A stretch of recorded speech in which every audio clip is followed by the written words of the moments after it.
Jelas ya, karena di sini agak hujan besar ini Pak, jadi agak mungkin kalau agak kresek-kresek ini ada lagi hujan. Baik, tadi sudah disampaikan oleh Bu Ayu sedikit mengenai apa CP ya.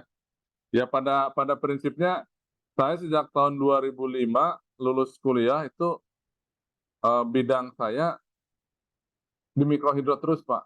Jadi sampai sekarang eh, berarti 18 tahun ya 2023. Jadi memang 90% bidangnya pekerjaannya ya di mikrohidro. Jadi pernah ke solar panel atau ke ini tapi tidak signifikan ya, mungkin hanya 10%. Tapi selebihnya semuanya ada di mikrohidro. Jadi memang dari awal, dari mulai perencanaan, kita supervisi dulu teknologi transfer Pak, karena kalau sekarang kita didukung oleh apa Seco Swiss ya, GFA Consulting Swiss, ya memang GFA ini eh, banyak juga yang dulu teman-teman kita dari apa Entek ya. Jadi memang dulu apa salah satu tugas kita adalah teknologi transfer teknologi dari Swiss dan Jerman ke Indonesia. Baik, sesuai dengan materi kita kali ini adalah mengenai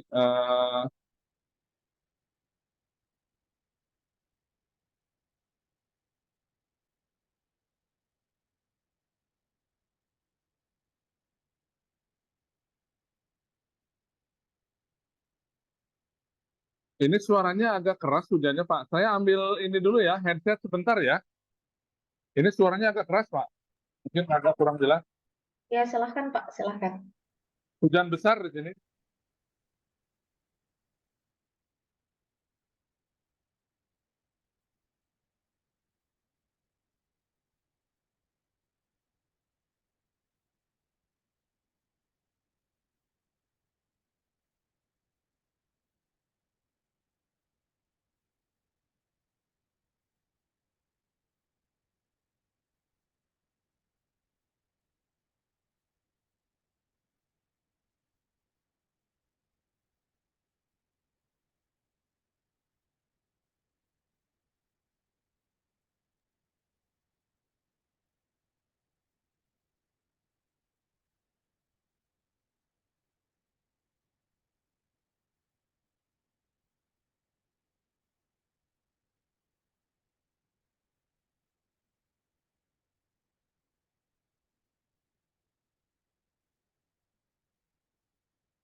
Halo Bapak Ibu, bisa terdengar?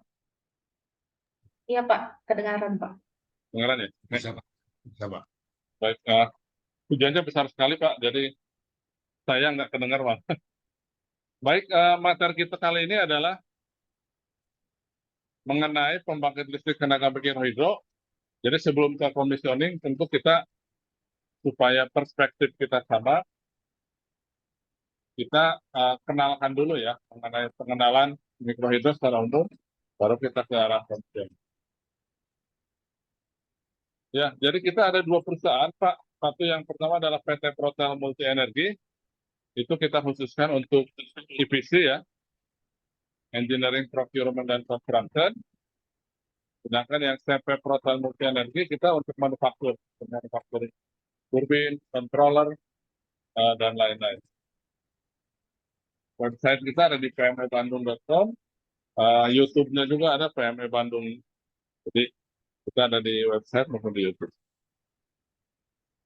Baik, terutama bagi adik-adik yang mungkin belum masih kurang jelas ya mengenai mikrohidro sendiri.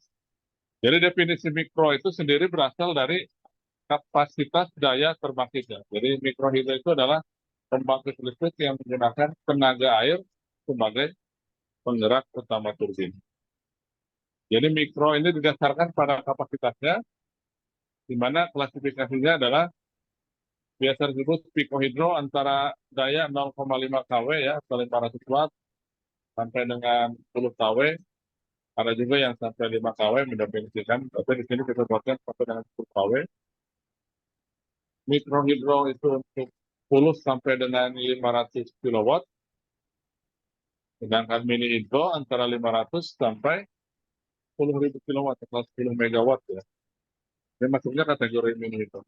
Nah di atas itu sudah masuknya PLTA atau large scale hydro. Nah, oke, kita lanjutkan. Lalu di manakah mikrohidro itu bisa dipasang? Yang pertama tentu pada umumnya mikrohidro dipasang di aliran sungai, yaitu dengan cara run off ya atau mengalihkan saluran aliran air sementara dengan membendung tanpa membuat dam yang besar seperti di PLTA-PLTBT. Jadi kita hanya sistem run off, jadi hanya menghentikan aliran dan mengalihkannya. Nah ini contohnya gambar yang di bawah ini, membuat bendungan. Ini intake-nya ya, pintu air masuk ke baknya di sebelah sini di bawah. Ini baru kepisah. Ini pada umumnya 70% atau mungkin lebih itu mikrohidro itu dipasang di aliran sungai. Pada aliran sungai atau sistem skema run of river. Yang kedua adalah di saluran irigasi pertanian. Ini pun sekarang mulai dijajaki terutama di daerah Jawa ya. Jawa dan Bali hampir ya Pak, punya potensi yang cukup bagus. Jadi menggunakan saluran irigasi pertanian untuk pembangkit listrik tenaga mikrohidro. Apalagi di Bali kan salurannya cukup berundak-undak ya. Jadi tanpa mengganggu sistem sebenarnya. Jadi tidak akan menghentikan air atau mengurangi air, tidak. Jadi nanti saya perlihatkan baru tahun kemarin kita buat di saluran irigasi di daerah Manggarai Barat ya, Kecamatan Komodo. Itu pun menggunakan saluran irigasi di mana dalam panjang saluran itu ada drop ketinggian ya, sudah 10 meter. Nah, aliran airnya kita ketinggian ini kita manfaatkan untuk menggerakkan turbin dan membangkitkan listrik untuk warga daerah sekitar, daerah pertanian itu. Ini ada contohnya kalau dari Bali atau dari Makassar mau lihat, kalian jalan-jalan ke Labuan Bajo, nanti saya tunjukkan ini lokasinya. Itu dekat dari Labuan Bajo sekitar 1 jam aja, jam setengah. Yang kedua adalah di saluran pembuangan atau di selokan air. Nah ini contohnya yang ada foto saya ini. Ini adalah saluran pembuangan dari saluran warga ya, dari sungai, dari uh, apa pencucian dari limbah domestik lah, air domestik dari rumah ya, dari kebun, dari sawah masuk dibuang lagi ke sungai. Nah ini kita kembangkan sekarang, sudah kita bangun bekerja sama dengan Politeknik Negeri Semarang menggunakan dana matching fund kalau nggak salah ya. Jadi kita manfaatkan jatuhan ini sekitar 8 meter untuk menghasilkan listrik dan kita gunakan untuk pengolahan sayuran. Ini kebetulan di Dieng, Banjarnegara di Dieng, dekat ke Dieng, dataran tinggi. Jadi untuk pengolahan sayuran di daerah situ. Jadi ini merupakan suatu ide juga nanti untuk politeknik-politeknik yang lain. Jadi manfaatkan dana yang ada di pemerintah ya, melalui skema matching fund atau skema pengabdian masyarakat ya, jadi bisa dimanfaatkan dan biayanya nggak terlalu mahal. Ini kemarin habis ya mungkin anggaran sekitar 250 atau 300 juta ya, mesin, sipil dan lain-lain semuanya. Jadi tidak hanya di ini aja, jadi kita bisa manfaatkan dimanapun. Yang ketiga adalah, yang keempat adalah desa sistem penyediaan air bersih PDAM, di mana biasa air diambil dari sumber mata air di gunung, ketika dialirkan dia ada tekanan air. Nah, bahkan di sistem PDAM itu ada namanya bak lepas tekan. Jadi tekanannya dibuang dulu, distabilkan dulu supaya tidak terlalu besar. Nah, ini sebenarnya bisa jadi dimanfaatkan untuk pembangkit listrik tenaga listrik. Yang terakhir adalah di outlet atau outfall, sistem pendingin atau sistem supply air di industri-industri atau di power station, di PLTU. Ini banyak kita kemarin di Jogja ada sistem pendinginan untuk pabrik susu, eh, pabrik susu yang di Jogja itu namanya SIF atau apa ya? Jadi mereka ada sistem pendinginnya yang apa, cooling system ya, sirkulasi itu pun bertekanan dan mereka buang ya kita manfaatkan. Dan yang sekarang yang sedang kita bangun adalah outfall pendingin dari PLTU di Balikpapan. Jadi mereka menyedot air laut, naikin ke atas ke sistem PLTU mereka, kemudian dibuang lagi ke laut. Itu dari pembuangannya, dari kondensernya atau pendinginnya ke air laut itu ada perbedaan ketinggian. Jadi kita manfaatkan itu untuk menggerakkan turbin. Jadi itu mikrohidro bisa dipasang pada prinsipnya di mana ada tekanan air atau pressure atau ketinggian ya, itu dia bisa dipasang misalnya. Jadi tidak hanya harus selalu dalam sungai itu. Nah ini juga yang perlu saya sampaikan dan saya tekankan karena banyak sekali orang awam yang menganggap enteng mengenai mikrohidro ini. Jadi banyak yang bertanya ke saya, tapi tidak dilengkapi dengan data-data yang seharusnya. Jadi seperti kita ketahui bahwa mikrohidro ini kan ditentukan oleh 3 faktor utama sebenarnya, yaitu ketinggian jatuh atau head ya. Yang keduanya debit air, yang ketiganya adalah efisiensi mesin ya, mesin pembangkitnya. Dari mulai turbinnya, generatornya, sistem transmisi mekaniknya, ini yang akan menentukan juga kapasitas atau daya terbangkit dari sebuah mikrohidro. Lalu kenapa data debit dan head ini sangat penting untuk diketahui secara akurat? Karena ini akan berpengaruh pada hal-hal berikut ini. Yang pertama adalah ukuran bangunan sipil seperti saluran, bak penenang, pipa, dan powerhouse-nya ini akan disesuaikan dengan data dua ini, ketinggian dan debit air ini. Jadi kalau datanya tidak pas, tidak cocok, tidak akurat, ini pun bisa jadinya istilahnya bisa terlalu kecil atau terlalu besar atau jadi mubazir ya. Yang kedua adalah ukuran atau dimensi turbin, yaitu diameter runnernya dan lebar runnernya. Itu ditentukan oleh 2 parameter ini, debit air dan ketinggian ini. Jadi ketika headnya, perkiraan 10 meter, banyak Pak yang bikin data, ya namanya orang kampung kan mereka mengira-ngira pohon kelapa, misalnya 8 meter ya, mereka perkira udah tinggi pohon kelapa lebih sedikit 10 meter. Jadi padahal beda 1 meter itu putaran turbin bisa berbeda, debit airnya pun masuknya bisa berbeda. Jadi nggak bisa diperkirakan, dikira-kira ya. Jadi memang harus akurat. Jadi ini akan berpengaruh pada diameter dan lebar turbin. Jadi dimensi turbinnya pun bisa berbeda antara 10 meter dengan 12 meter. Yang ketiga adalah putarannya, putaran turbin dan generator serta rasio transmisi cooling. Jadi seperti kita ketahui, tekanan air semakin tinggi tekanan, maka dia akan berpengaruh terhadap putaran dari runner turbinnya. Jadi kalau pertama dia bilang 10 meter, misalnya, terus ternyata di lokasi jadi 12 meter, ini rasio putarannya pun jadi berubah. Jadi akhirnya turbin beroperasi tidak pada kondisi optimum, tidak pada putaran optimumnya. Jadi jelas Pak ya, Bapak Ibu terdengar suaranya jelas? Jelas ya? Contohnya gini Pak,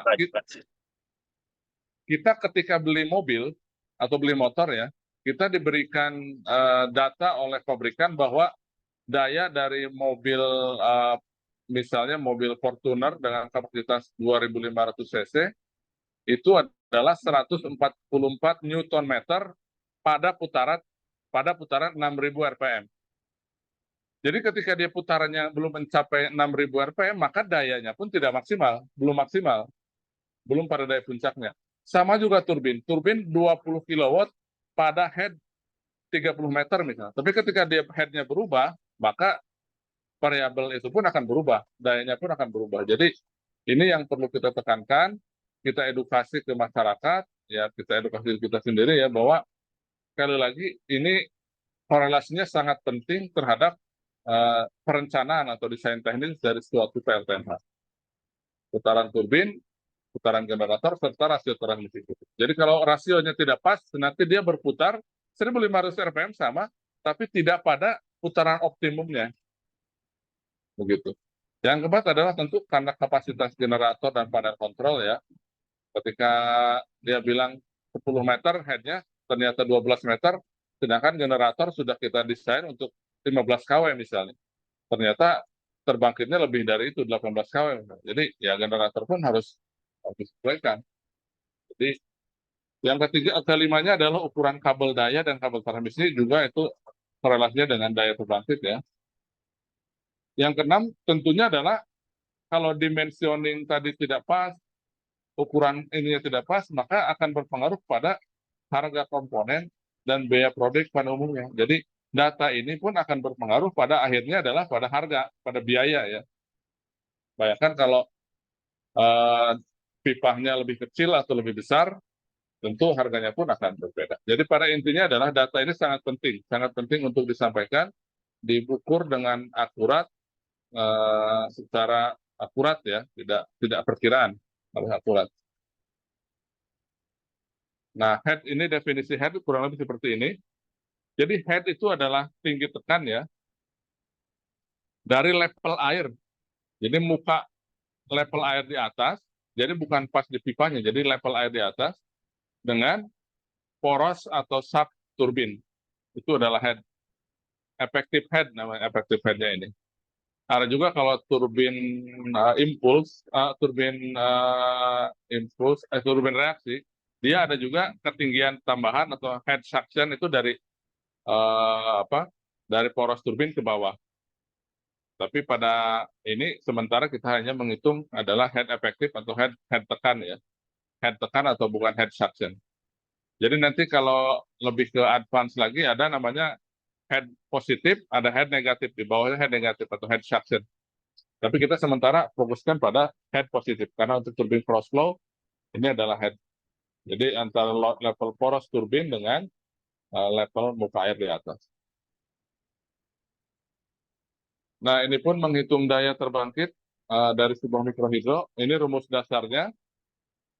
P elektrik kita langsung daya terbangkit listrik ya. Nanti karena ada daya hidrolik, daya mekanik, sama daya listrik. Kita langsung daya terbangkit listrik karena kita menghitungnya adalah pembangkit listrik. Bukan pembangkit mekanik, itu pembangkit listrik. Jadi hitungannya adalah rumusnya sama. Ini rumus universal untuk PLTA, PLT mikrohidro, mini hidro, semuanya rumusnya sama. Jadi daya atau dalam satuan watt ya, itu adalah H ketinggian dikalikan dengan debit atau flow ya, konstan dikalikan dengan konstansi gravitasi, dikalikan dengan massa jenis air, dikalikan dengan efisiensi total. Nah, ini efisiensi total kita asumsikan 0,61. Nanti kita lihat dari mana 0. Nah, ini rumus asalnya atau rumus dasarnya, tetapi kita pun kalau ini terlalu panjang, kita bisa sederhanakan. Saya punya rumus simple yang sudah cukup teruji ya untuk mikrohidro. Rumus sederhananya adalah H dikalikan dengan Q dikalikan dengan 6. Jadi ketinggian dikalikan debit dikalikan dengan 6. Ini hasilnya nanti kita lihat, hitungannya kita lihat. Jadi supaya lebih mudah diingat ya, kalau dikalikan massa jenis, gravitasi, kita pun kadang lupa. Jadi lebih baik yang simple ya.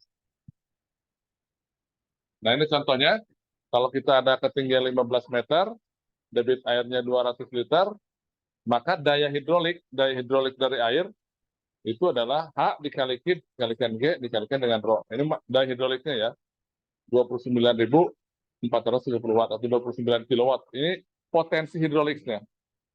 Nah, ketika dia dikonversikan menjadi energi listriknya, maka akan terjadi rugi-rugi harus dikalikan dengan efisiensi. Karena di sini kita ada rugi-rugi konversi ya.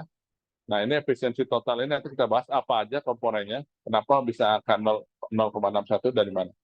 Jadi dari daya hidrolik, daya potensi hidroliknya kita rubah, kita konversikan menjadi daya listrik, maka didapatkan hasil 18 kilowatt, 18,5 ya, atau dibulatkan 18 kilowatt. Jadi 0,61% ya. Nilai 0,6 itu termasuk tinggi dibandingkan dengan renewable energy yang lain. Misalnya efisiensi konversi untuk solar panel, PLTS ya, itu kan sekarang rata-rata antara 14 sampai 17%. Jadi dari potensi daya penyinaran matahari yang bisa dikonversikan menjadi energi listrik itu hanya sebesar 14 sampai 17% kalau untuk di sistem PLTS ya. Nah, ini untuk hidro termasuk yang paling tinggi di antara renewable energy yang lain. Sedangkan kita kalikan dengan rumus sederhana pun tadi 15 meter dikalikan dengan 0,2 ya, 200 liter dikonversi jadi meter kubik dibagi 1000 ya, Bapak Ibu ya, adik-adik. Jadi ini kalau satuannya liter dirubah menjadi meter kubik dulu. Jadi 200 liter jadi 0,2. Dikalikan 6 maka hasilnya adalah 18 kW. Itu pun sama. Nah, ini efisiensi mesin dan konstanta. Tadi kita lihat ini nilai efisiensi itu 0,61 itu dari mana? Didapatkannya dari mana? Ini konversinya apa aja yang tercakup di sini? Maka yang pertama adalah head losses di pipa. Tadi kita lihat di slide sebelumnya. Nah, ini kan ada head ya. Ini tuh head gross misalnya di sini adalah 15 meter. Maka ketika air mengalir, ini tentu akan ada kehilangan head di sepanjang saluran pipa ini. Kehilangan headnya itulah disebut dengan head losses. Jadi daya efektif misalnya ini ketinggiannya 15 meter, ketika dialirkan air maka dia akan berkurang menjadi sekitar tergantung diameter pipa, panjang pipa dan lain-lain. Jadi pasti ada head losses. Nah, perhitungan kita head losses itu adalah sekitar 5 sampai 10%. Jadi kita anggap 95% head losses di pipa. Yang kedua adalah efisiensi dari turbin, yaitu 70 sampai 85%. Ini efisiensi turbin itu satu tergantung pada jenis turbinnya. Ada turbin Crossflow, ada turbin Pelton, turbin propeller, Prancis ya. Tapi untuk turbin mikrohidro pada umumnya itu efisiensinya adalah sekitar 75%.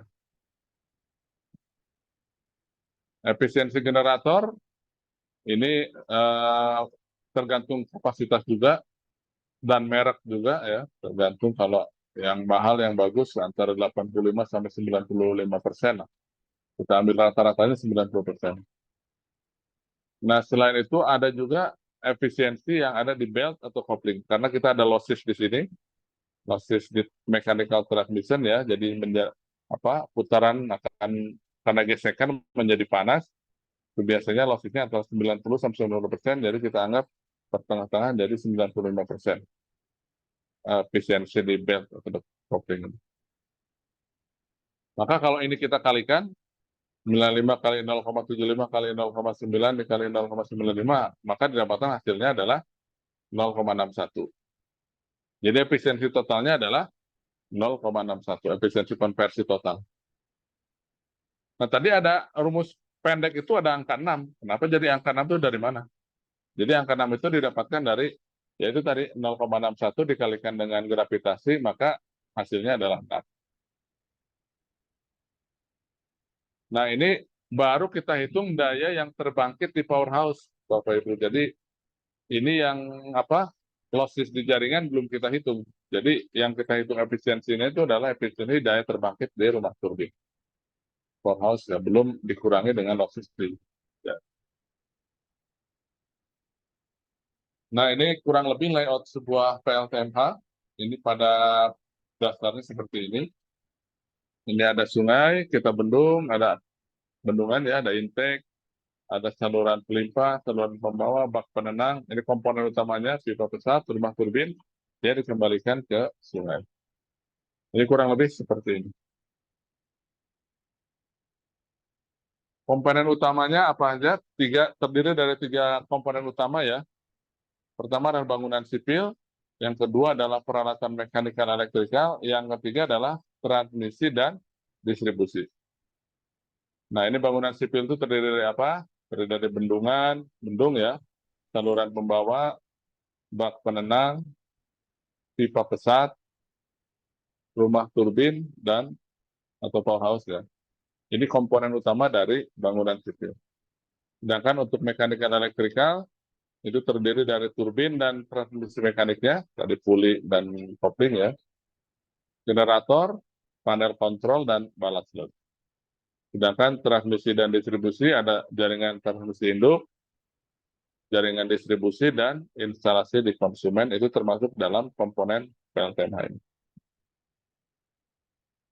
Nah, ini bangunan sipil kurang lebih seperti ini, Pak. Jadi ini bendungannya, ini yang ini buat intake-nya ya, saluran masuk air sini samping, ini pintu airnya.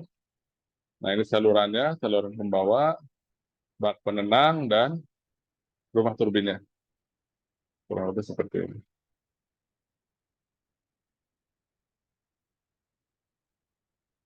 Nah, ini komponen mekanikal elektrikalnya, ini komplitnya kurang lebih dalam satu rumah turbin seperti ini.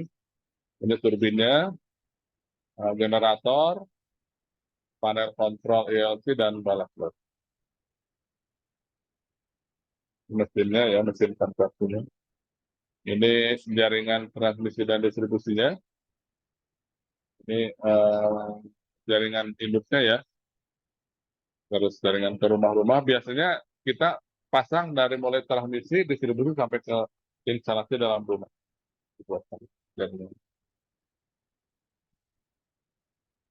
Nah, lalu pemanfaatan mikrohidro itu untuk apa? Untuk apa saja? Jadi secara umumnya ya mikrohidro untuk sumber listrik ya, rumah tangga. Ada juga mikrohidro yang digunakan hanya untuk pompa air dan kebutuhan air bersih. Jadi listrik sudah ada PLN, tapi saya mudah-mudahan tahun depan ini ada proyek satu, ada sumber mata air di bawah yang sekarang dipompa menggunakan pompa dari PLN. Nah, tahun depan kita rencananya akan buatkan mikrohidro sehingga sumber listrik yang dari PLN mereka bayar karena runningnya 24 jam, itu mereka bayar sekarang per bulan bisa sampai 11-12 juta katanya karena ada 2 pompa. Nah, mereka berencana untuk menggantinya dengan mikrohidro sehingga nggak perlu bayar listrik ke PLN lagi. Jadi bisa untuk kebutuhan pompa air karena dia running 24 jam. Selain itu bisa juga untuk penggilingan padi, jagung, atau kopi. Saya beberapa contoh yang mikrohidro yang kita kirim ke Afrika, itu mereka tidak gunakan untuk listrik, tapi mereka gunakan untuk penggilingan gandum ya, penggilingan jagung di sana, dan juga untuk pengairan. Jadi mereka tidak pakai buat listrik, karena mereka lebih butuh buat penggilingan ini. Selain itu bisa juga digunakan untuk kegiatan produktif. Jadi kita arahkan sebenarnya mikrohidro ini tidak hanya untuk listrik konsumtif ya, tapi juga untuk produktif seperti pertukangan, mesin jahit, dan lain-lain. Untuk pemanas, hasil pertanian, pengering ya, pendingin vaksin, telekomunikasi, dan lain-lain. Nah, ini yang paling biasa cukup menarik ya. Ini biaya pembangunan mikrohidro itu uh, berapa biaya pembangunan mikrohidro. Nah, berapanya ini kita kembalikan lagi seperti halnya saya selalu analogikan dengan biaya membangun sebuah rumah. Berapa biaya bangun rumah? Misalnya 100 meter persegi. Tentu kita kembalikan lagi kepada yang mau bangun rumahnya. Ini rumahnya mau seperti apa speknya? Mau yang spek biasa atau sederhana ya, atau spek mewah, karena imbasnya akan ke apa? Ke biaya akhirnya. Jadi kita selalu kembalikan ke eh, klien ini maunya seperti apa desainnya. Yang pertama adalah desain dan spesifikasi tadi, mau desain biasa atau mewah ya. Juga lokasi dan kondisi medannya, itu karena sangat mempengaruhi harga bahan dan mobilisasi ya. Yang ketiga adalah jarak dan jumlah konsumennya, karena kita berhitung dengan tiang listrik dan lain-lain. Jadi biaya itu kita sesuaikan dengan ya, kemampuan kemampuan biaya, kemampuan budgetnya. Ya misalnya kalau misalnya budgetnya cukup, tiang listriknya kita bisa pakai dari besi ya, yang harganya 3 juta hampir 4 juta per patang. Tapi kalau nggak ada uangnya, budgetnya nggak ada ya, sementara kita bisa pakai kayu misalnya, yang cukup dengan 200.000 satu batang ya. Jadi hal-hal semacam itulah, termasuk misalnya dari konstruksi rumah turbin, kalau yang bagus full aja semuanya, tembok, pengecatan dan lain-lain. Tapi kalau dananya tidak cukup, bisa pakai papan aja, kayu papan dan lain-lain. Jadi tidak apa tidak mutlak harus sekian. Jadi sebenarnya bisa dikondisikan dengan budget ya. Nah, ini berdasarkan pengalaman kita, biaya pembangunan mikrohidro itu terdiri dari bangunan sipil itu antara 45 sampai 50% paling besar itu biaya sipil itu. Yang kedua adalah mechanical electrical sekitar 30 sampai 35%. Sedangkan transmisi dan distribusi sekitar 15%. Dan yang 5%-nya lagi ini untuk perencanaan, untuk desain, ya, untuk survei dan supervisi. Sedangkan estimasi biaya terpasangnya ini kalau yang standar, yang biasa-biasa, yang istilahnya yang standar proyek kementerian, ESDM atau dari pusat ya, ini anggarannya itu 40 sampai 60 juta per installed per kilowatt ya, installed capacity, atau sekitar 3.000 sampai 4.500 US. Ini proyek kementerian. Atau misalnya kita mau bangun 20 kW, maka budgetnya kurang lebih ya antara 800 sampai 1,2 M. Tentu sekali lagi kembali ke lokasi dan lain-lain tadi. Kalau yang biaya terpasang per KW-nya untuk proyek tadi, proyek bantuan dari kampus, misalnya proyek CSR, proyek dana desa, atau proyek pribadi ya, biasanya antara 20 sampai 30 juta per KW. Jadi kalau misalnya mau bangun 220 KW cukup dengan 400 sampai 600 juta rupiah. Itu all in ya. Biaya terpasang artinya all in dari perencanaan, konstruksi, ME, transmisi dan distribusi. Jadi semuanya lah. Nah, kita ke materi commissioning, atau mungkin sebentar saya uh, tunjukkan dulu video singkat supaya agak ini juga.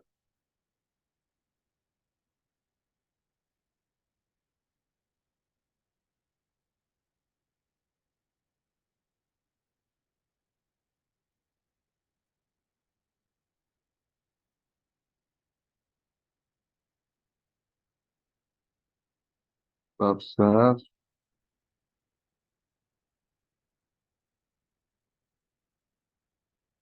Bisa kelihatan dengan jelas, Pak? Bu, Bisa, Pak. Bisa, Pak. saya.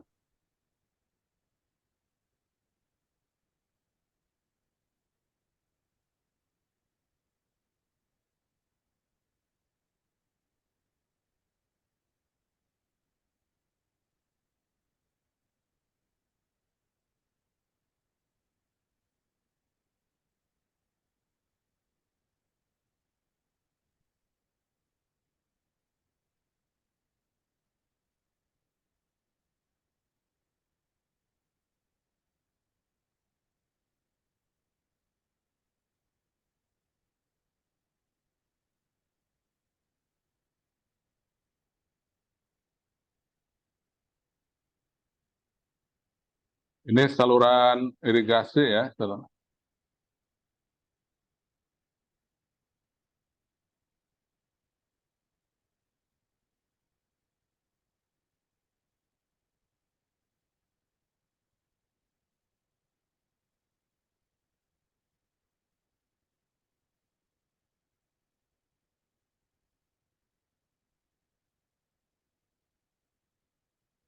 Ini bak penenangnya, ini saluran aslinya di sebelah sini.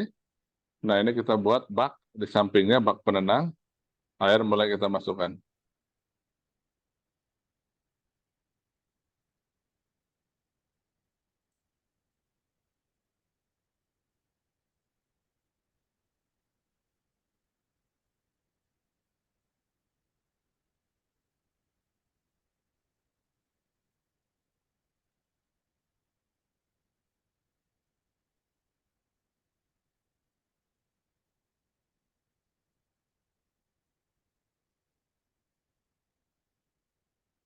Nah, ini yang kita lakukan persiapan komisioning, Pak. Jadi sebelum kita komisioning, tadi saya cek sampai di area atas ya, saluran dari atas, saluran airnya, sistem bangunan sipilnya. Nah, sekarang saya suruh bongkar dulu ininya, pengamannya. Saya mau ngecek beltnya harus kencang, kesejajaran beltnya, kekencangan belt. Nah, nanti karena kita ada di materi juga. Jadi sebelum benar-benar kita uji coba, harus kita cek dulu semuanya sudah kencang. Dan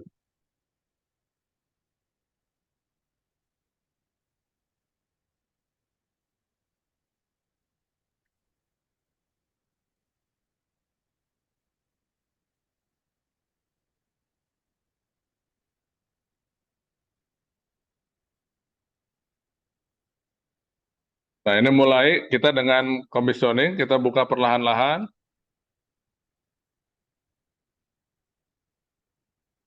Kita perhatikan pembacaan.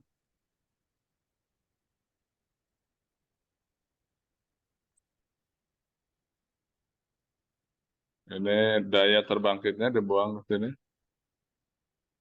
Ini tegangan, frekuensi.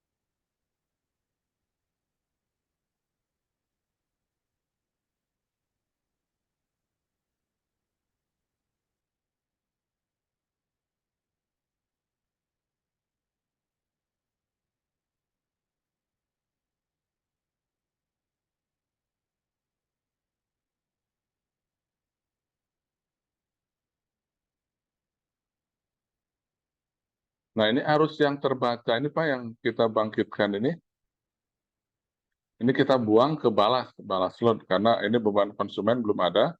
Jadi dia terbangkit semua kita buang ke balas load atau balas load heater ya. Jadi ini yang ada angka itu kita buang terus kita buang secara elektronis ke balas load. Kita lihat tadi frekuensi maupun tegangan tetap stabil. Ini kalau tanpa ini dia ketika kita buka turbin dia pasti akan naik frekuensi dan tegangan kalau tanpa ada balas ya.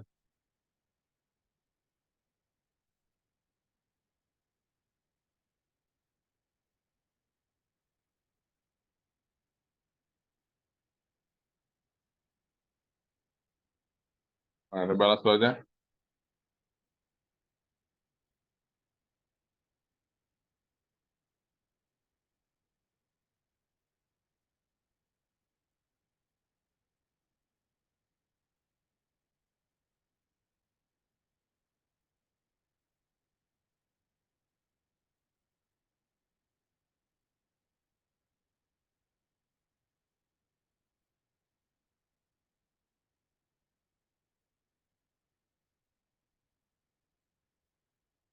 Nah, kita masukkan ke beban.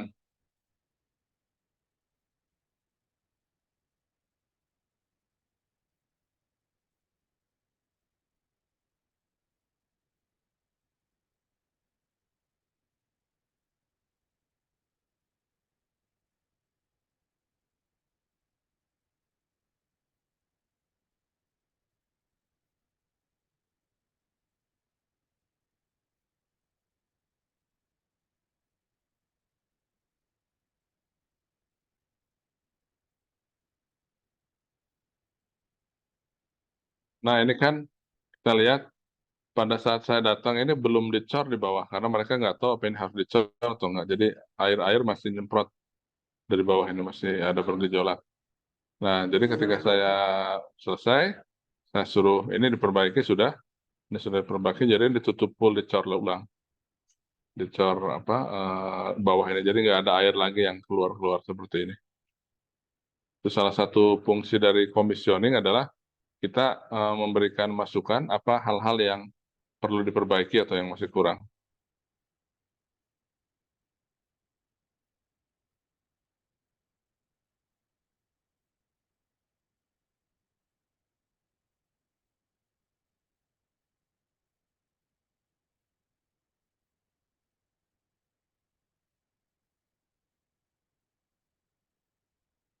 Nah, jadi ini sebenarnya kalau dilihat dari turbin tadi, kita baru buka sekitar 20%, 25%, daya sudah tercapai ya. Dan kalau kita tambah bukaan lebih besar lagi, ini air di sini nggak cukup lagi. Karena desain sipil sudah apa tidak memungkinkan lagi. Jadi ya terpaksa kita, walaupun turbin bisa masih mau naik ya, masih bisa nambah sampai 40 atau 50 kW perkiraan kita. Tapi karena sipilnya sudah tidak memungkinkan, ya sudah kita stop. Mereka mintanya pun hanya 25 kW sebenarnya. Walaupun turbin kita bisa lebih dari itu.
Baik, Bapak Ibu, itu tadi eh,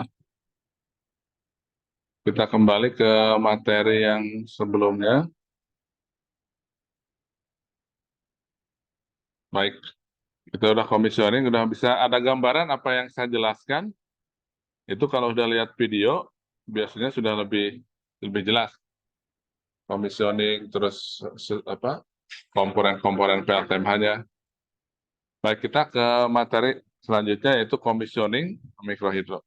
Jadi tujuan dari suatu buah komisioning itu apa? Jadi pertama adalah kita memverifikasi kesesuaian antara spesifikasi teknis desain dengan kenyataan di lapangan. Jadi ketinggiannya misalnya di desain itu 10 meter, ada nggak di lokasi kita verifikasi semuanya. Jadi ukuran generator, ukuran apa pipa dan lain-lain, ukuran bendung misalnya sudah sesuai dengan desain nggak? Yang berikutnya adalah komisioning kita uji coba ya, atau memastikan fasilitas dan komponen PLTMH ini benar-benar siap dioperasikan secara maksimal dan terus-menerus. Secara maksimal dalam artian sesuai dengan kapasitas desain dia. Dan terus-menerus artinya dia bisa terus-terus karena PLTMH memang didesain untuk beroperasi 24 jam. Yang berikutnya adalah mengetahui daya output maksimum dari pembangkit. Dia maksimalnya desain misalnya 30 kW, bisa nggak keluar 30 kW? Kalau tidak bisa, kenapa tidak bisa? Misalnya head-nya tidak tercapai atau airnya tidak cukup. Jadi kita bisa verifikasi ketika komisioning. Nah, ini biasanya kita juga untuk mengetahui kekurangan dan memberikan saran perbaikan. Jadi ketika komisioning, misalnya ada apa tadi seperti tadi hal yang belum dicor ya. Terus saya sampaikan juga saringannya terlalu jarang. Ini harus di apa saringannya itu dirapatkan lagi. Jadi hal-hal semacam itu yang harus ini kan. Karena ini lokasinya jauh dan saya sendiri bukan kontraktornya ya. Itu tuh ke pekerjaan sipil ada kontraktornya mengerjakan. Jadi supervisi saya biasanya melalui WhatsApp ya, WhatsApp call. Dan ya ketika ke lapangan lah baru saya tahu bahwa ini ternyata belum dicor misalnya, tidak sesuai yang kita harapkan. Yang tidak kalah penting adalah tujuan komisioner itu adalah mencegah kecelakaan atau kerusakan yang disebabkan kesalahan dalam pemasangan fasilitas pembangkit atau komponen dari pembangkit. Jadi kita mencegah adanya kerusakan di kemudian hari. Tahapan kegiatan komisioner itu apa aja? Yang pertama adalah pengecekan. Pengecekannya dari mulai bangunan sipil, komponen elektromekanik ya, jaringan dan instalasi konsumen kita cek. Itu mungkin setengah hari ini kita persiapan pengecekan ini, bangunan-bangunan sipil, pintu airnya sudah berfungsi dengan baik, komponen elektromekaniknya. Tadi seperti yang saya lakukan, saya bongkar lagi, saya cek lagi. Karena kontraktor yang pasang, saya nggak tahu ini udah pas belum, apakah terlalu kencang atau terlalu kendor. Juga jaringannya, jadi nanti jangan sampai ketika kita nyalakan beban, jaringan dan instalasi konsumennya belum siap. Jadi ini pengecekan tahap awal itu kondisinya adalah pengecekan dan persiapan. Kalau semuanya sudah dirasa siap dan oke, baru kita ke tahap pengujian operasi secara bertahap. Jadi komisioner itu nggak boleh langsung 100%, tapi bertahap dulu sedikit-sedikit. Dari mulai 30%, 60%, dan sampai 100% kapasitas desain ya. Itu tergantung misalnya ada yang 30 menit sampai 60 menit atau cukup dengan 15 menit misalnya per item ini per kapasitas ini. Dan yang ketiga adalah pengujian operasi penuh. Biasanya setelah komisioning itu kalau dari pemerintah pusat mensyaratkan itu ditungguin selama 3 hari, dicatat, dikirim nanti laporannya. Jadi dicatat, ini pun kemarin kita seperti itu. Jadi kita uji selama 3 hari, beban penuh, dicatat sama operator yang ada di sana, kondisinya setelah 3 hari itu dilaporkan ke kita hasilnya. Jadi apakah ada masalah atau enggak setelah 3 hari beroperasi penuh. Itu adalah tahapan kegiatan dari komisioning. Nah, ini tahap pengecekan itu apa aja? Tentu dari mulai awal ya, dari mulai bendung dan intake, semuanya dalam kondisi yang baik. Pintu air kita coba buka tutup, oh bisa berfungsi dengan baik. Terus tidak ada lumpur atau sedimen ya, aman dari longsor. Strukturnya juga ada yang retak nggak, ada yang bocor nggak, kita cek satu-satu. Terus kesaringan, pipa, pokoknya dari ujung sampai ke bawah semua fasilitas sipil kita periksa. Terus komponen elektromekanik itu tadi kita periksa lagi, kita buka lagi, kencangkan baut-bautnya kendor. Mana tahu operator lupa ngencangin bautnya, kita periksa lagi semua beltnya ya, belt dan pulinya kita cek, alignmentnya atau kesejajaran turbin dan generator, terus kopling, alignment kopling, sambungan-sambungan kabel ya, seperti ini kita cek juga, kita kencangkan. Jadi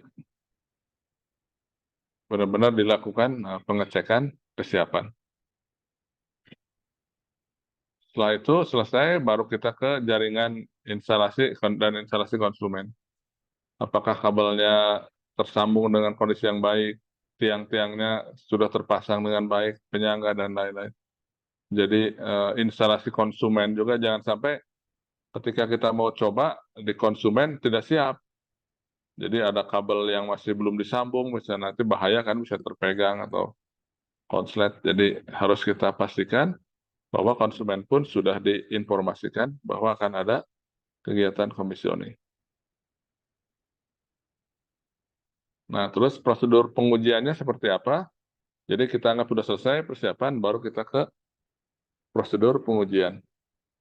Jadi yang pertama adalah kita tutup pintu air di atas, di intake, supaya air bisa masuk ke dalam saluran, bak penenang, dan pipa penguras, dan bak pipa penstop dengan kapasitas air penuh. Masukinnya semua airnya. Baru kita buka main inlet valve, jika ada valve-nya ya valve utama, itu biasa pakai butterfly valve, kadang ada, kadang tidak ada. Kalau ada, harus kita buka penuh. Yang ketiga adalah buka guide fan turbin perlahan sampai turbin berputar dan panel menyala. Tadi yang saya lakukan, putar guide fan turbin, katupnya ya, katup di dalam turbin, buka perlahan-lahan sampai tegangan menyala, tegangannya 230, frekuensinya 50 Hz, hour meter, pilot, lampu menyala, ampere meter balas load juga naik. Nah, kalau sudah menyala seperti itu, kita juga jangan dilanjutkan dulu, kita periksa dulu, ini ada yang aneh nggak, ada getaran dan turbin dan generator seperti apa, kondisi puli dan belt, kadang baru dibuka sedikit aja, pulinya sudah loncat-loncat ya, beltnya, jadi kita cek juga. Kita mulai pegang temperatur bearing, misalnya kita cek aman. Karena kalau ada kesalahan atau ada hal yang tidak beres, bearing turbin baru 5 menit pun itu udah panas. Terus kita cek juga di pipa, ada yang bocor nggak? Ada yang retak nggak? Misalnya ada yang masih air belum tertutup, rapat misalnya. Juga suara-suara yang tidak normal ya, misalnya suara getaran kah atau suara apa, kita cek. Nah, ini segera tutup air yang masuk dan stop mesin jika sesuatu ada yang tidak normal. Segera matikan kembali dan perbaiki. Jadi apa yang cari masalahnya. Nah, kalau sudah oke, baru kita buka ke bukaan 30%, kapasitas pembangkit, catat parameter listrik pada tabel di bawah, dan ulangi prosedur nomor 4. Jadi ketika sudah kita 30% dibuka, prosedur nomor 4 tadi, periksa lagi. Getaran turbin, puli, temperatur, kebocoran, lain-lain. Ini nomor 4 ini harus diindikan lagi. Baru tambah sampai 60%, nah ini nanti heater akan menjadi merah dan itu jangan panik, itu sudah normal. Catat parameter listrik pada tabel di bawah. Ulangi prosedur nomor 4. Tadi yang periksa lagi itu, ulangi lagi. Yang berikutnya kalau sudah oke, 15 menit, 20 menit, 60% sudah oke, tambah lagi sampai ke full capacity. Ini ulangi lagi prosedur nomor 4. Jadi kalau udah 100%, cek lagi. cek lagi, jadi setelah bertahap. Nah, kalau sudah oke, baru kita tekan tombol on ke beban, kita sambungkan beban. Jika jaringan dan sambungan di konsumen sudah siap, nah kita perhatikan lagi kondisi pembangkit, seperti yang saya lakukan tadi di video itu. Tunggu sekitar 15 sampai 30 menit, periksa semua struktur sipil, sambungan, saluran pelimpah, saluran pembuangan, dan mesin telah beroperasi dengan baik dan normal. Jika semua tahapan berjalan lancar, maka pembangkit sudah bisa dikatakan siap untuk beroperasi normal. Nah, sampai menunggu kita 3 hari, 3 hari itu tadi dicatat ulang. Nah, ini form commissioning-nya, tabel tesnya, bukaan turbinnya berapa senti, tegangan berapa, hajat berapa, arus bebannya berapa, ini arus konsumen berapa, dayanya berapa. Terus apa-apa yang diperhatikan. Nah, ini komponen-komponen dalam panel ILC, itu apa aja. Ini yang paling atas itu lampu indikator ya. Yang A3 itu adalah ampere balas load. Sedangkan yang ampere itu ampere beban atau ampere konsumen. Yang ini voltmeter generator. Yang tengah ini H, itu adalah hour meter. Dia untuk mengukur jam. Kenapa jam harus diukur? Itu kita bisa melihat nanti kalau udah ke sana, itu sudah beroperasi berapa ribu jam. Tinggal, oh ini berarti baru beroperasi misalnya 6.000 jam. Ini udah sekian bulan misalnya. Atau kita juga bisa menggunakan itu untuk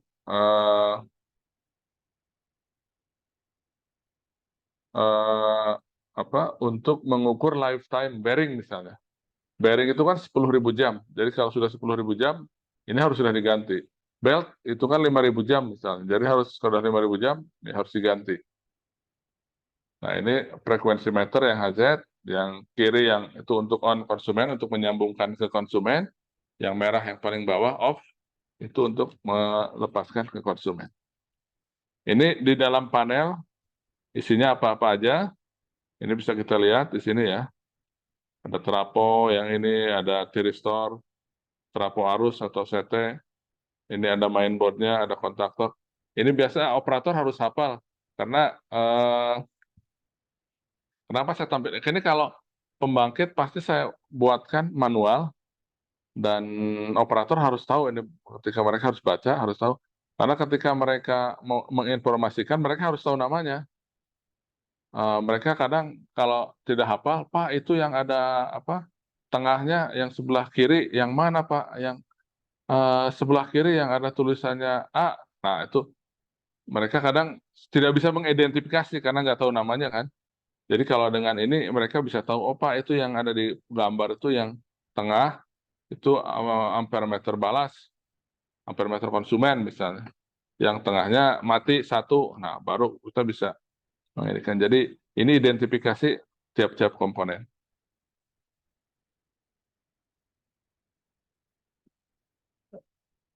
Nah ini pun untuk komponen mechanical elektrikal, karena ya orang di kampung kan tidak sama dengan di kita ya. Kadang mereka ada yang berpendidikan, ada yang apa? Tidak, kalau ada sebagian yang bisa anak SKMK ya, STM tuh mungkin lebih paham. Tapi kita buatkan nama, ini misalnya ini adapter pipa yang paling depan, ini turbinnya, ini turbin cross flow, ini yang warna ini, itu kopling atau flexible kopling ya. Ini yang ini bearingnya plumber block bearing namanya. Yang pulley belt itu yang sebelah sini, itu base frame yang ini generator. Jadi kita berikan. Nah, setelah pengujian beban selesai, tadi kita akan melakukan pengujian jaringan dan tegangan jatuh. Jadi ketika kita sudah nyalakan, pulang ke kampung, kita cek kesiapan dan kemampuan jaringan listrik, mengecek kesiapan instalasi listrik di rumah, menguji kualitas listrik yang diterima konsumen. Itu misalnya tegangannya sampai konsumen, sampai rumah itu berapa volt. Misalnya dari rumah turbin tadi 230, kalau sampai di rumah, paling jauh itu berapa volt. Itu kan tentu beda kalau kalau bebannya sedikit atau bebannya banyak, semakin dekat semakin jauh itu kan beda-beda. Jadi kita lihat kualitas yang paling baik berapa, yang paling medium berapa, yang paling jelek berapa tegangannya.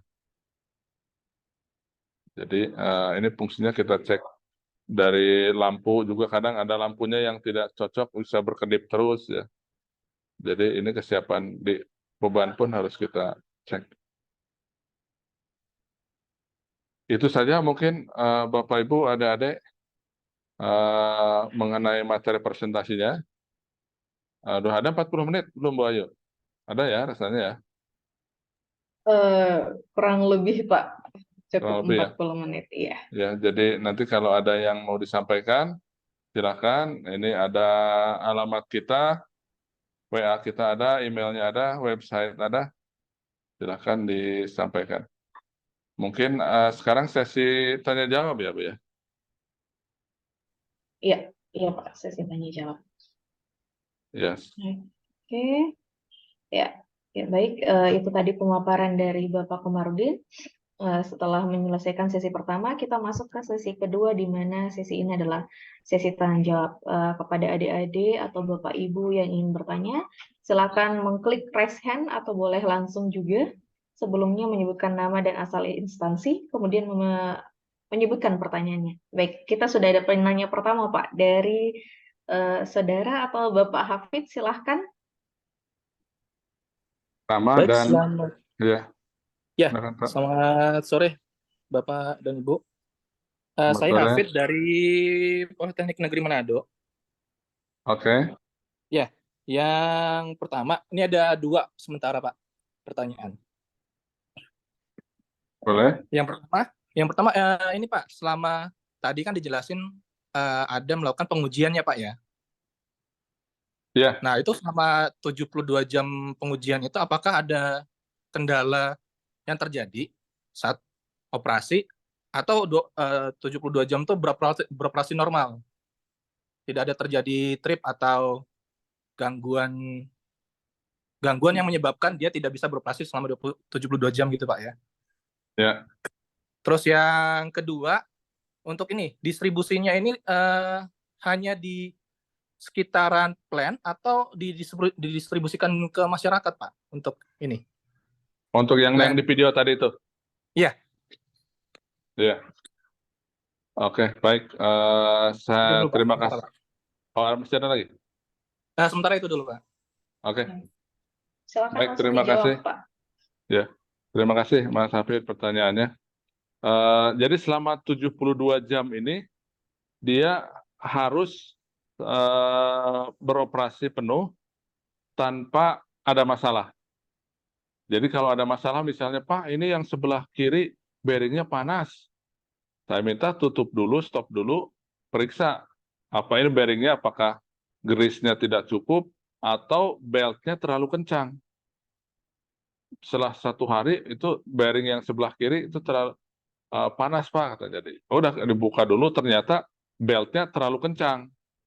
Ketika sudah dikendorin, jalanin lagi, normal lagi. Jadi selama 72 jam itu biasanya sudah bisa diketahui potensi masalahnya di mana. Jadi biasanya sih kita periksa di mechanical electrical ya. Terus kalau di pipa misalnya, biasanya dia apakah ada getaran atau ada kebocoran yang berlebihan, itu bisa kita kelihatan. Jadi pada intinya adalah selama 3 hari ini, 72 jam ini, kita pastikan pembangkit beroperasi dengan baik tanpa masalah. Baru bisa dikatakan, iya siap untuk beroperasi normal secara komersial. Nah ini kemarin saya baru dapat info yang video itu tadi, barusan, dapat info, Pak ini katanya turbinnya nggak muter. Wah, saya bilang kenapa? Nggak tahu Pak, katanya nggak muter. Saya bilang ya udah bongkar aja itu turbinnya, karena kalau ada yang nggak muter pasti itu ada sesuatu yang masuk di dalam. Nah, betul aja ketika dibongkar memang ada batu atau kayu yang masuk ke dalam, dia ngunci di dalam. Jadi kan turbin itu kecil ya ininya, space-nya di dalam. Jadi kalau ada, makanya kita buatkan saringan yang bagus. Ini kebetulan kemarin saringannya ya kontraktor yang buat terlalu jarang, jadi ada ada batu atau mungkin ada kayu yang masuk ke dalam yang akhirnya ngeblok di sana. Tapi ya alhamdulillah sekarang sudah bisa jalan lagi. Jadi itu yang di ini kan, jadi 72 jam itu dipastikan tidak ada masalah secara sistem. Nah, yang kedua pemakaiannya biasanya tergantung proyeknya. Kalau di kampung pasti kalau dana desa ya itu untuk listrik pedesaan pasti semua rumah, fasilitas umum, jalan, sekolah, masjid, gereja pasti semuanya dikasih listrik. Nah, kebetulan di sini di sana sebenarnya sudah ada PLN, sudah ada sebagian masyarakat, hanya sebagian kecil aja yang belum ada listrik PLN, terutama yang sepanjang saluran irigasi karena agak jauh. Dan itu yang diprioritaskan, kemarin baru 30 atau 40 rumah tuh yang ini kan. Nah, saya kemarin dapat info dari pengurusnya, masyarakat di sana juga yang sudah ada listrik pun pingin dikasih katanya, karena ya bisa irit lah istilahnya. Jadi sebagian yang terdekat di sana bisa dilayani listriknya. Jadi memang sebagian disebar ke masyarakat. Walaupun tidak semua masyarakat di sana kan banyak ya, ada hampir 600 rumah. Nggak semuanya, tapi hanya yang terdekat lah di sana.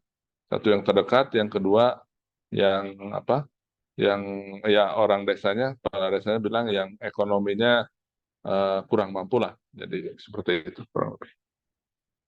Karena ini sebenarnya proyek percontohan dari PU. Mereka hanya ingin membuktikan bahwa karena banyak jaringan irigasi PU ya, ini kan proyek dari PU pusat.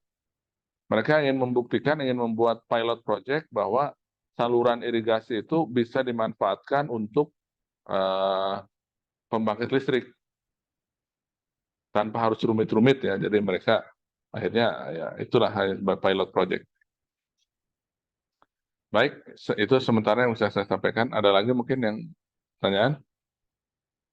Jadi berarti ini ya Pak ya, plan Bapak ini, tapi kalau untuk saat pengujian 72 jam normal, nah nanti kalau misalnya ada kendala berikutnya Pak, secara harian, itu perawatannya dari pihak Bapak atau dilepas ke pemilik aset yang bisa kita sebut di sini kan yang asetnya aset daerah ya, si Ya, PU ini. ya. Ya itu Pak. Sama yang ya. ya. Silakan dulu Pak, bentar.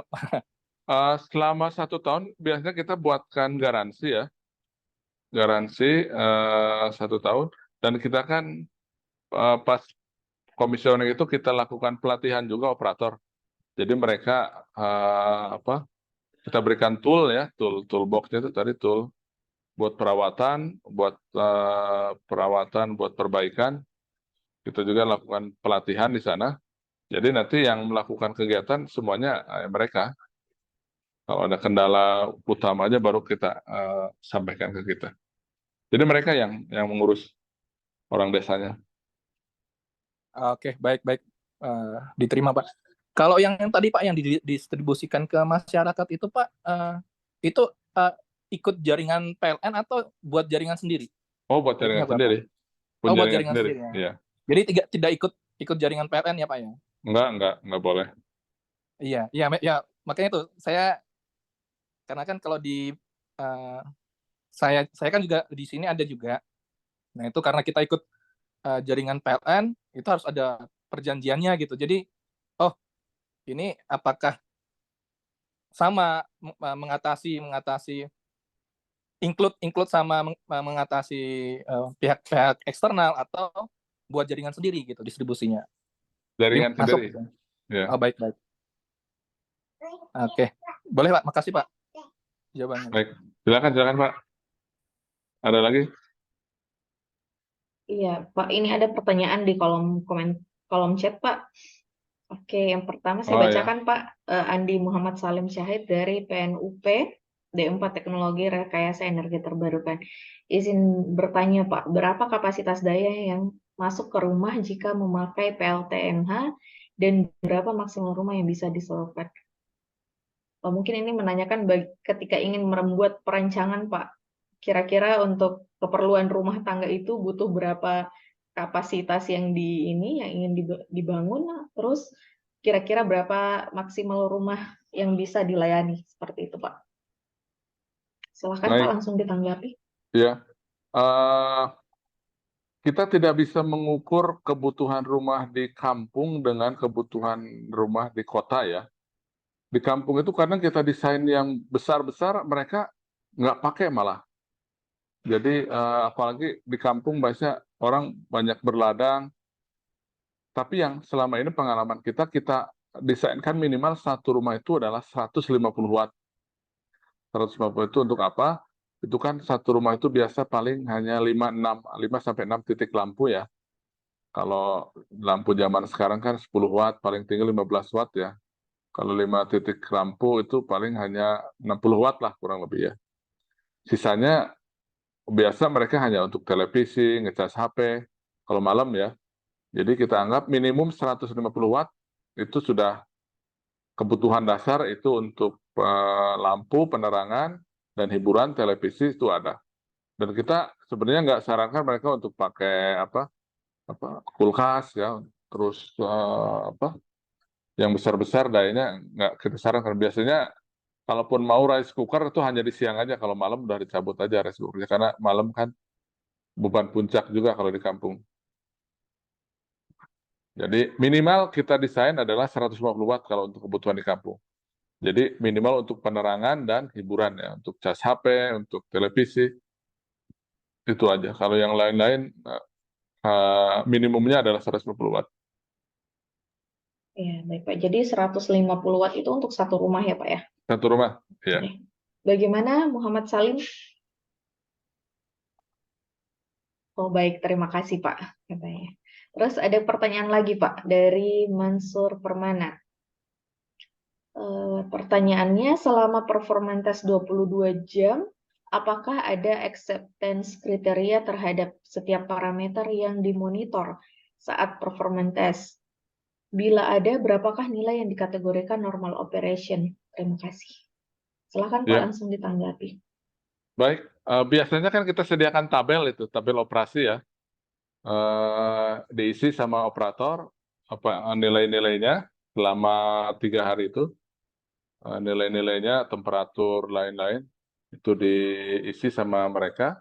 Kalau semua semua parameternya bagus atau masih di bawah standar maksimal, standar ini ya, kriteria maksimal, nilai maksimal, itu bisa diterima. Jadi kalau misalnya, ya pasti operator pun tahu karena bearingnya panas. Panas itu seperti apa? Misalnya suhunya di atas 70, atau misalnya kalau tidak pakai itu,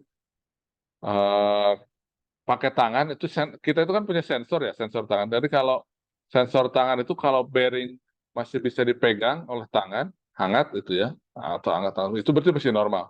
Tapi ketika sudah lewat dari itu panas, tangan kita nggak bisa pegang ya, lebih dari 5 menit misalnya, itu udah di luar batas.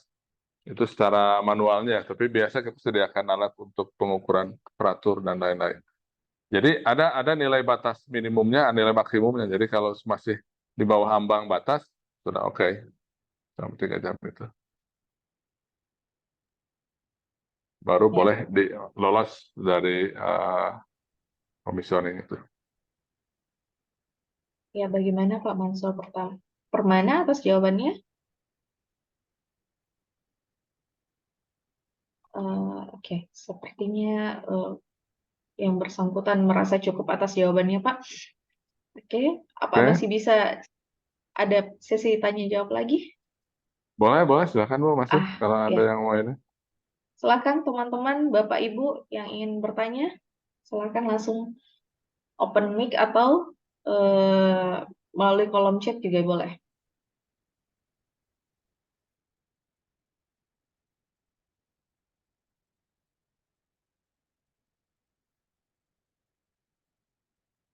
Silakan.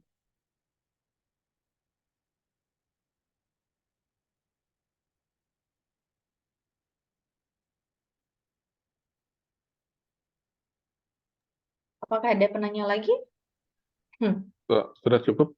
Berapa orang peserta kita ini, Bu? Ini yang tersisa sisa 45 Pak. Tadi kita mulainya ada sekitar hampir 60-an. peserta. Oh, ada 45 ya. Ya, Ya, ya, oke. ya saya kira cukup. Jadi ya di sini saya mau sampaikan bahwa Hmm.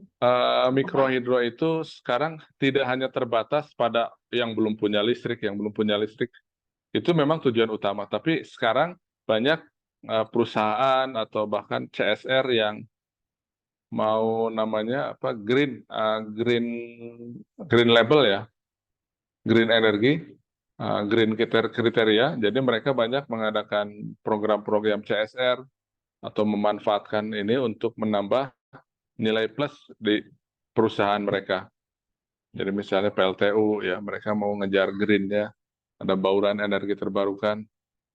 Jadi ini tidak terbatas pada hanya penyediaan listrik untuk yang belum ada listrik aja, ya enggak. Jadi sekarang lebih diversifikasi, lebih apa? Lebih terbuka lah, lebih terbuka untuk tempat wisata sekarang. Jadi ini beberapa politeknik mungkin bisa mulai menginikan untuk program CSR, bukan CSR ya, pengabdian masyarakat ya. Itu yang kita buat di Jawa Tengah aja yang dengan Polines itu kan yang supervisi yang melakukan kegiatan itu mahasiswanya di sana. Saya hanya sekali aja ke sana, 2 kali saya ke sana.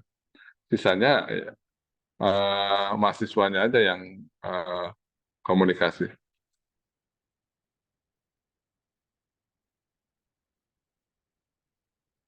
Gitu, Bapak Ibu.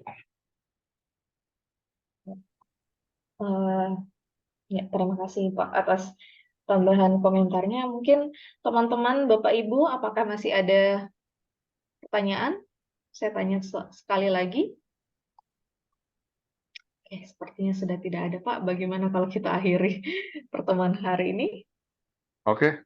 Oh, Ya, silakan. jadi ya, alhamdulillah telah selesai acara kuliah tamu pada hari ini. Semoga apa yang disampaikan oleh Bapak Komarudin bisa bermanfaat bagi kita semua.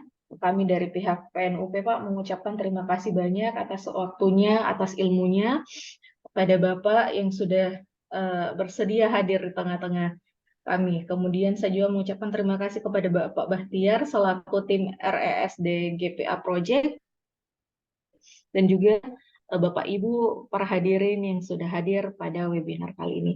Demikian acara webinar hari ini. Saya sebagai moderator memohon maaf jika ada kesalahan saat berlangsungnya diskusi.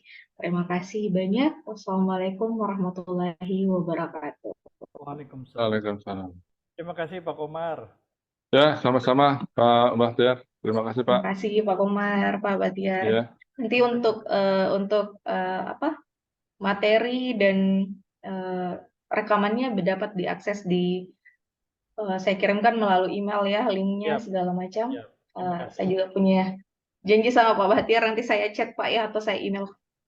Oke, baik. Terima kasih. Sama-sama, mari. Sampai ketemu Ya. lagi di kuliah tamu berikutnya. Ya, Ya, terima kasih. Saya Lip ya, Bu ya. Ya, hati-hati Pak. mari Ya. semuanya.